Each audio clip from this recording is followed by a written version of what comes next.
Hey guys, it's the Friction here, Tag12, however you call me, I don't really care, and welcome back to World of Tanks. Today, we're going to be talking about the news.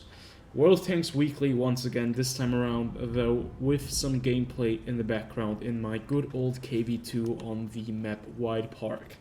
And we have a collection of news cycles. We first have the topic of the Aufklärungspanzer Panther, which is the original tier 5 German light tank that was like the terrible Panther, I think that they called it. I used to play that vehicle a lot. It was a scout that had a lot of weight to it and was just great for ramming. Then we're going to be talking about the fact that World of Tanks has been the most profitable free-to-play game in the first half of 2020 in Russia, probably every year since its release in 2010, because let's face it, World of Tanks is a gigantic brand in Russia. It's nothing compared to Russia if you played World of Tanks in North America.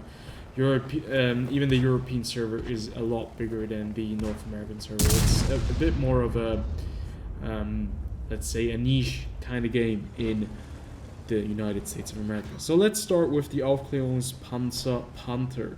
You're gonna have the stats on screen in just a second. It's now going to be a tier 7 vehicle, and all of these stats are still subject to change, so keep that in mind. It has 1000 HP, 850 horsepower, and its max weight is 40 tons. Now, to be fair, I don't have the sheet right handy with its original stats, what it used to be previously, but I know it was a tier 5, I think, or a tier 6. It was not a tier 7, and now they have up-tiered it, and they have done a bit of an adjustment to the vehicle. The view range is 380 meters, and the top speed is 55 kilometers per hour. The hull armor is 85 millimeters thick at the front, 50 on the side, and 40 on the rear, while the turret is 50 millimeters thick, 30 on the side, and 30 on the rear. Now, the Aufklärungspanzer Panther. This tank definitely is one of the fan favorites, and I can see it coming into the game, as Quickie Baby is suggesting, as the well-deserved reward for this year, since Wargaming have been doing that for a while now. It could be, but there are also other rumors. To be fair, they said something along the lines that the Super Chaffee, which is also another premium tank that they're currently working on, that the Super Chaffee might make its comeback, which was the original Chaffee, but, you know, just at tier 5, and it might be coming back as a tier 6 kind of reward vehicle. The Aufklärungspanther, though, it looks really nice. The stats, to be fair, I can't really tell you guys if it's that great or not. I think it's the DPM is still nice in my opinion. The Alpha and the Pen are just really bad, especially for tier 7. That's not very good. It's not a very good look, but it could be a reward tank. So moving on. World of Tanks has been the most profitable video game, or at least free-to-play title, this year around, and yeah, they have earned a lot of money with those free-to-play games. It makes up about 37% of the entire video game industry in Russia. That is $421 million US, and on average, the players do spend $23 per year on World of Tanks. Now, if I would have to count how much money I've spent on this game in a year, I probably would not be able to look at myself in the mirror, because it was just so much money. Yeah, but other than that, Counter-Strike is on place 2, Warface is on place 3, Fortnite place 4, and Roblox on place 5. So pretty damn interesting right there.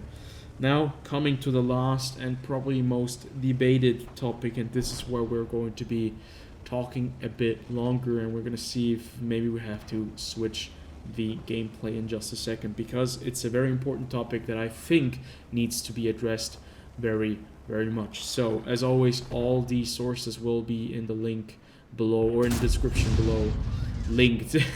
That's the right way around right there. The Boogie gets a big nasty hit in the face. The KB2 is just such a good tank. I'm not even playing the premium one. You can see 3,400, 3,600 damage. Yeah, nice game right there, just penning like 4 tanks in a row.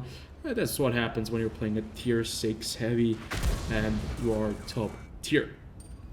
So I think we'll probably have to move on, so I'll just move on in a second. And right there we knock out the not the M44, the Boogie, and we're gonna jump into the next game, then we're gonna start the topic.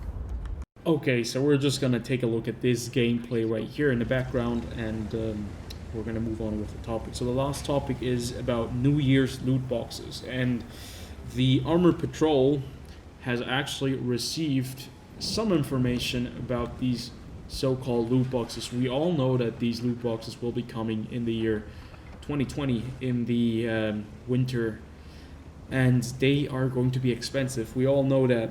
We know that there are going to be premium tanks coming with them. So what has happened?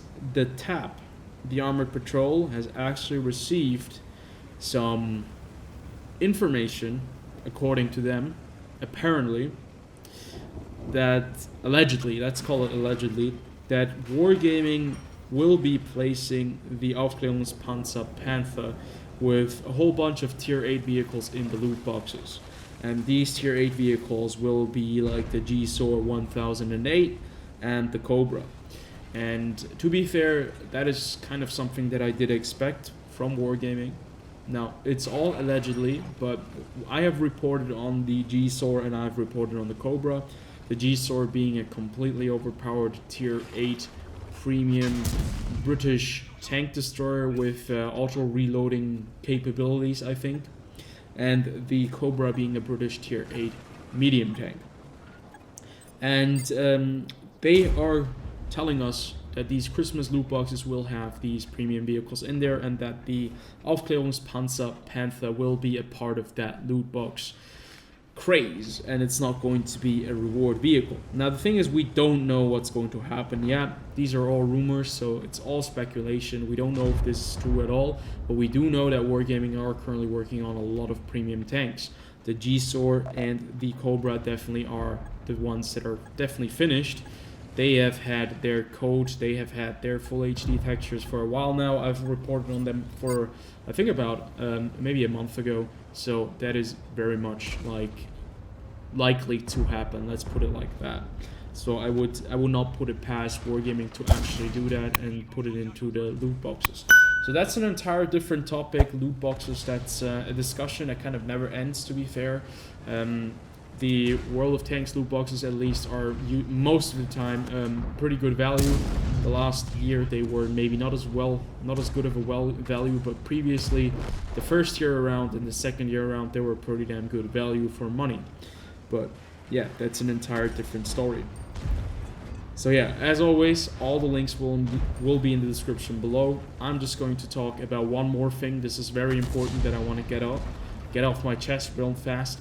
The Italian heavy tanks will probably, or they're definitely going to be coming at the start of December. I'm very certain of the fact that we are going to see the Italian heavy tanks this year around, because Wargaming want to have content for the winter break when people are at home, when they have time to play, and that's exactly what they are planning to do. They want to have those vehicles ready for people to grind, for all the players that already have received or gotten all the other vehicles. That means, this is very important, that means there's another tank marathon coming in, and it is rumored that the tier 8 Italian heavy tank is going to be one of those tank marathon vehicles, or it's going to be the tank marathon vehicle itself. The tier 8 Italian auto-reloading heavy tank that looks like an M4, not an M4 Sherman, but an M1 Abrams, excuse me. And it's very, very well possible that it's going to be another event like lasting 10 days, 10 stages. Each stage you complete, you will get like a discount. So keep that in mind.